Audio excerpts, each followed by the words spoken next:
वक्फ संपत्ती मुसलमानाची नाही कोणी बापाची, वक्फ संपत्ती आमची हक्काची नाही कोणी बापाची।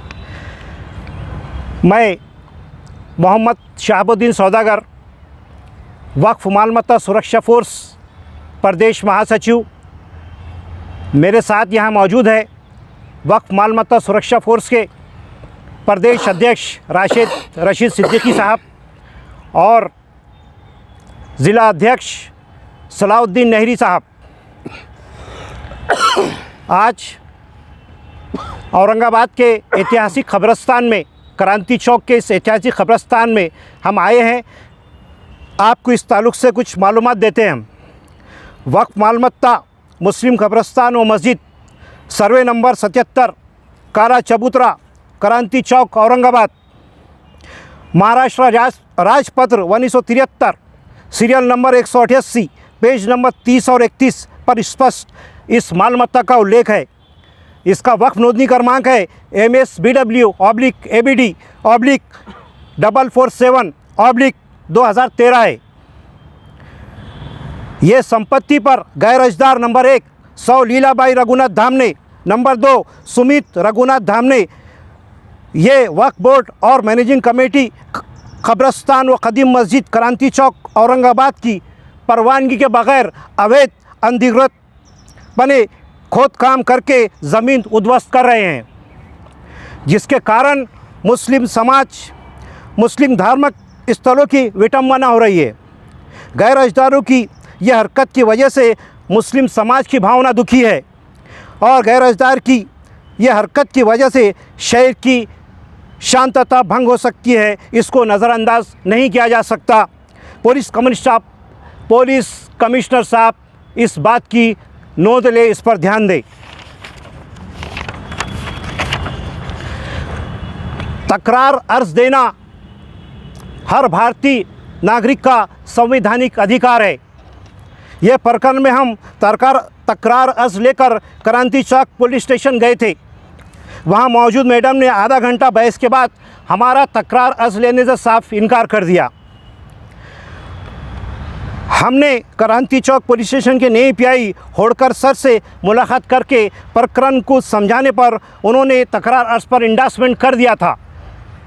लेकिन जैसे ही मैडम को मालूम हुआ कि पीआई होड़कर सर ने इंडोर्समेंट कर दिया है और आदेश कर दिया है कि इनका अर्ज ले लो, मैडम फौरी दौड़कर होड़कर सर के केबिन में पहुंच गए और उन्हें बता दिया कि अर्ज क्यों नहीं लेना चाहिए।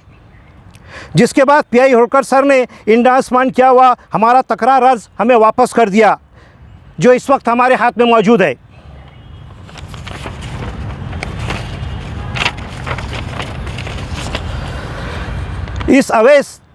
इस अवैध अनधिकृत काम रोकने और वक्फ संपत्ति की सुरक्षा के लिए वक्फ मालमत्ता सुरक्षा फोर्स की तरफ से माननीय मुख्यमंत्री महाराष्ट्र राज्य, माननीय अल्पसंख्यक मंत्री महाराष्ट्र राज्य, माननीय विभागीय आयुक्त औरंगाबाद, माननीय जिल्हाधिकारी औरंगाबाद, माननीय मुख्य कार्यकारी महाराष्ट्र राज्य वक्फ मंडळ औरंगाबाद, माननीय जिल्हा वक्फ अधिकारी औरंगाबाद, माननीय पुलिस आयुक्त औरंगाबाद, माननीय आयुक्त तथा प्रशासक मनपा औरंगाबाद, माननीय नगर रचना विभाग मनपा औरंगाबाद, माननीय नगर भूमापन अधिकारी औरंगाबाद, माननीय पुलिस निरीक्षक क्रांति चौक को हमने इसके बारे में तकरार दी और तकरार अर्ज के मुतालबे किया कि कानूनी तौर पर जो अवैध बांध काम वगैरह हो रहा है, खोद काम हो रहा है, इसके ऊपर फौरी तौर पर बंदी डाली जाए। Thank you. इसी का कुछ सर, अब ये सवाल है, जैसा आपने पूरी जानकारी दी है, मेरा सवाल ये है कि ये सारी बातें जैसा आपने कहा कि वक्फ बोर्ड को जिम्मेदार को बताया, तो फिर वक्फ बोर्ड के जिम्मेदार है, तो फिर ये उनकी अखलाकी जवाबदारी बनती है, उसके ऊपर एक्शन क्यों नहीं ले रहे? इसके बारे में कुछ बताएंगे आप? बिल्कुल, इसके बारे में हम ये बताएंगे कि अभी तो हमने उनके सामने इन्फॉर्मेशन रखा है जी, वो इंडोर्समेंट भी हुआ है। बात चाहे वो डिस्ट्रिक्ट ऑफिसर हो, सीओ या डिप्टी सीओ, वो बिल्कुल उसके ऊपर नोंदनी लेंगे और इंशाल्लाह बिल्कुल उसके ऊपर कार्रवाई होगी।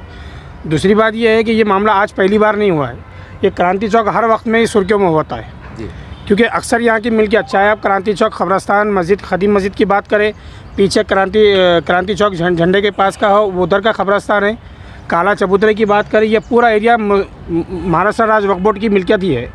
मगर जो अक्सर वाइट कॉलर VVIPs और धन्ना सेठ है यहाँ पर जो बैठे हुए हैं, तो लोग अपने इस मुद्दे को लेकर MLA और MP भी बने हुए हैं, तो लिहाजा उनके जो साटा लोटे वाले साहब है वो काम नहीं होते थे, वरना वक्फ बोर्ड तो बिल्कुल काम करने के लिए तैयार है, क्योंकि वक्फ बोर्ड के पास इसी जगह के ताल्लुक से सुप्रीम कोर्ट का भी आदेश है, उच्च न्यायालय हाई कोर्ट का भी आदेश है और औरंगाबाद हाई कोर्ट का भी आदेश है, जो बॉम्बे हाई कोर्ट है और Bombay high court bench Aurangabad है।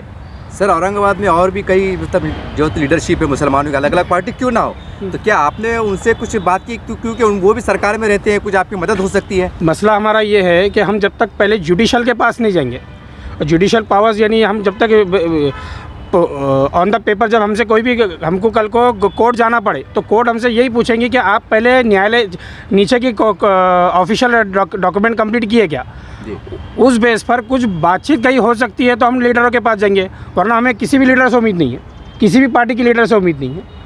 सर अभी जो आपने ज़मीन का जिक्र किया है, तो क्या इसका ज़मीन का उल्लेख वक्फ बोर्ड के जो आपका नक्शा है मतलब गैजेट है, क्या उसके अंदर ही ज़मीन आती है, इसके क्या बाहर जाती है? सर ये जो आप ब्रिज देख रहे हैं ना, ये भी हमारी उसमें आती है। आप तो खैर वो जगह के बारे में पूछ रहे हैं, हम ब्रिज के बाहर की बात कर रहे हैं। आप चाहे क्रांति चौक की मस्जिद के सामने का हिस्सा बोलो या खबरस्तान के, ये सब उसी में से जा रहा है। ये टोटल संपत्ति वक्त संपत्ति है जो 7 एकड़ 22 गुंठे है टोटल, जिसका मैंने आपको जिक्र किया हूँ। ये महाराष्ट्र गजेट में भी है 1973 188 में, सीरियल नंबर 188 पेज नंबर 3031 में, और ये वक्त में रजिस्टर्ड है, वो भी 2013 में रजिस्टर्ड हुई है। वामसी में भी है। अरे सेंट्रल जो वक्फ काउंसिल है वामसी, वहाँ भी इसका उल्लेख है। सर अगर इसके ऊपर फिर आपका जो वो क्या अगला कदम, अगर मान लीजिए कि अगर इसके ऊपर ऐसा आपने आवाज़ लगाई है, दोहार लगाई है, तो इसका कोई लोकशाही माध्यम से कोई अगला आपका कदम क्या रहेगा? हम बहुत बड़े पैमाने पर क्रांति चौक पे जो अक्सर धरने मोर्चे होते हैं, वहाँ पर हमारे वक्फ मालमत्ता सुरक्षा फोर्स के हज़ारों कार्यकर्ताओं के लिए धरना आंदोलन करने वाले हैं। जी, इसकी कार्रवाई के बाद में ये हमारा अभी स्टार्ट हुआ है कानूनी कार्रवाई। आपका नाम और आपका वो बोल दीजिए एक बार रिपीट। मैं मोहम्मद शहाबुद्दीन सौदागर, वक्फ मालमत्ता सुरक्षा फोर्स का प्रदेश महासचिव हूँ मैं। ये हमारे प्रदेश अध्यक्ष है और ये हमारे औरंगाबाद ज़िले के ज़िला अध्यक्ष है खालिद नहरी साहब। Thank you sir.